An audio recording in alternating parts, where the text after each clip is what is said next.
దేవుని ఘనమైన నామమునకు స్తోత్రములు. ఈ వాగ్దానమును వింటున్న మీకందరికీ మన ప్రభువును ప్రియ రక్షకుడైన యేసుక్రీస్తు నామములో శుభములు, మా హృదయపూర్వకమైన వందనములు. ఈరోజు మీ కొరకైన దేవుని వాగ్దానము కీర్తనలు గ్రంథము 21వ కీర్తన 2వ చరణము. వారి పెదవులలో నుండి వచ్చిన ప్రార్థన నీవు మానక అంగీకరించుచున్నావు. మంచి దేవుడైన యేసయ్య ఈ మంచి వాగ్దానమును నేడు మనందరి జీవితములలో నెరవేర్చునుగాక. ఆమేన్.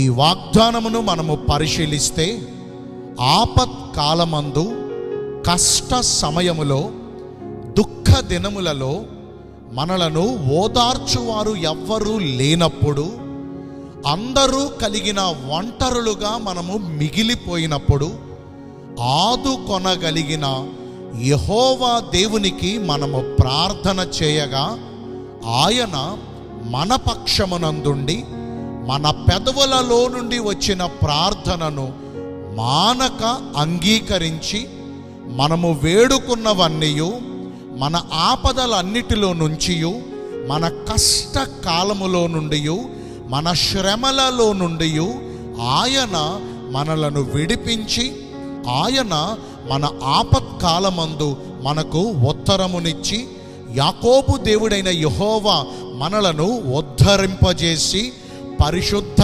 స్థలములో నుండి ఆయన మనకు సహాయమును చేసి, ఆశ్చర్యకరమైన రీతిగా మనమున్నటువంటి శోధన బాధలన్నిటిలో నుండి మనలను విడిపించి గొప్ప రక్షణను ఆయన మనకు అనుగ్రహిస్తారు.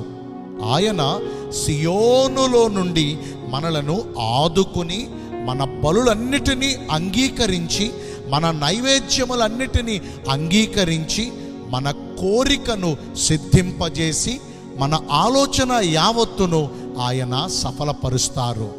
మనము ప్రార్థించిన ప్రార్థనలన్నిటినీ ఆయన అంగీకరిస్తారు. ఆయన ఎన్నడూ మన ప్రార్థనలను త్రోసివేయరండి. మనము ప్రార్థించడమే ఆలస్యం, నిశ్చయంగా ఆయన మన ప్రార్థనలకు జవాబునిస్తారు. ఇలాగే యేసుక్రీస్తు ప్రభువారు మనుష్య కుమారునిగా ఈ భూమిపై పరిచర్య చేసిన రోజులలో కనాను స్త్రీ ఒకటి ఆయన యొద్దకు వచ్చి తన కుమార్తెకు పట్టిన దయ్యము నుండి యేసయ్య మాత్రమే విడిపించగలడు అనే ఒక నమ్మకంతో ఇక ఆయనను వేడుకుంటం మొదలుపెట్టింది. ఎంతలా ప్రాకులాడిందంటే, యేసు ప్రభు ఒకానొక సమయంలో అసలు ఆమెను పట్టించుకోకపోయినా ఆయనను వెంబడిస్తూనే వచ్చింది. చివరికి యేసు ప్రభు వారు ఆమె విశ్వాసాన్ని, ఆమె సహనాన్ని పరీక్షిస్తూ, ఇశ్రాయేలు వారికే తప్ప, నశించుచున్న నా ప్రజల యొద్దకే తప్ప అన్యజనులకు నేను సహాయమును చేయను అన్నను. చివరకు పిల్లల నోటి వద్ద ఉన్న రొట్టె ముక్కలు తీసి కుక్క పిల్లలకు వేయటం యుక్తమైన పని కాదు అని ఆమెను అందరిలో అవమానపరిచినట్లుగా మాట్లాడినను ఆమె ఎక్కడా చిన్నబుచ్చుకోకుండా వేడుకున్నది వేడుకున్నట్లుగానే ఆయనను వెంబడించగా, చివరికి యేసయ్య ఆమె విశ్వాసమును చూచి ఆమెతో ఏమన్నారో తెలుసా? అమ్మా, నీ విశ్వాసము గొప్పది, నీవు కోరుకున్నట్లుగానే నీకు దేవుడు కార్యం చేస్తాడు అని ఆమెకు ప్రార్థించగా, ఆ గడియలోనే తన కుమార్తెకున్న ఆ దయ్యము నుండి విడుదల పొంది స్వస్థపరచబడి ఇంటికి వెళుతూ ఉండగా తన తల్లికి ఎదురుపడి ఎంత సంతోషించారో. నిజంగా మన దేవుని యొద్దకు వచ్చిన వారు అన్యజనులైనప్పటికీ, వారికి రక్షణ లేకపోయినప్పటికీ, వారు ఎలాంటి పరిస్థితులలో ఉన్నప్పటికీ వారి ప్రార్థనలు ఆలకించి మానక వారికి సహాయము చేయగలిగిన మంచి మనసున్న ప్రేమామయుడైన దేవుడే మన ప్రభు అయిన యేసయ్య. ఈ వాగ్దానాన్ని వింటున్న ప్రియ దైవ జనాంగమా, ఆయన అనేకుల జీవితాలలో కార్యాలు చేసినట్లుగానే ఈరోజు మన ప్రార్థన విని మన జీవితాలలో కూడా ఆయన కార్యాలు జరిగించాలంటే మరి మనము కూడా అట్టి గొప్ప విశ్వాసాన్ని, అట్టి గొప్ప సహనాన్ని కలిగి ఉండాలి కదా.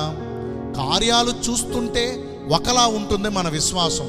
ఒకవేళ ఎప్పుడైనా మనం అడిగినవి దక్కక కొంచెం ఆలస్యం అయితే మరొకలాగా మారిపోతుంది మన విశ్వాసం. అలా కాదండి, మన విశ్వాసం ఎప్పుడూ ఒకేలా ఉండాలి. దేవుణ్ణి అడిగాను, నిశ్చయంగా దేవుడు నాకు అద్భుత కార్యాలు చేస్తాడు అని నమ్మాలి. అంతవరకు వేచి ఉండాలి, సహనముతో నిరీక్షించాలి.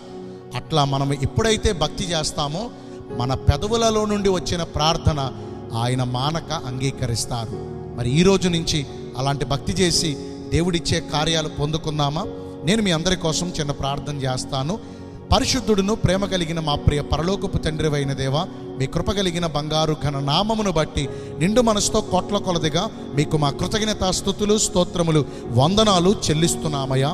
మేము ప్రార్థించినప్పుడు మీరు మానక మా ప్రార్థన అంగీకరిస్తానని ఈరోజు వాగ్దానము ద్వారా సెలవిచ్చారు. మీరు మాతో వివరించిన ప్రకారము నడుచుకుని ఈ వాగ్దాన ఫలమును పొందుకునే కృపను నేడు మాకందరికీ దయచేయండి. ఈ రోజున ఎందరైతే పుట్టినరోజులను, వివాహ దినములను, ఇతరమైన శుభకార్యములను జరిగించుకుంటున్నారో వారందరికీ మెండైన దీవెనలు కుమ్మరించమని, మీ రాకడ కొరకు మమ్మను సిద్ధపరచమని యేసుక్రీస్తు ప్రశస్త నామమున ప్రార్థించి వేడుకొనుచున్నాను మా ప్రియ పరలోకపు తండ్రి. ఆమేన్. May God bless you all. Thank you.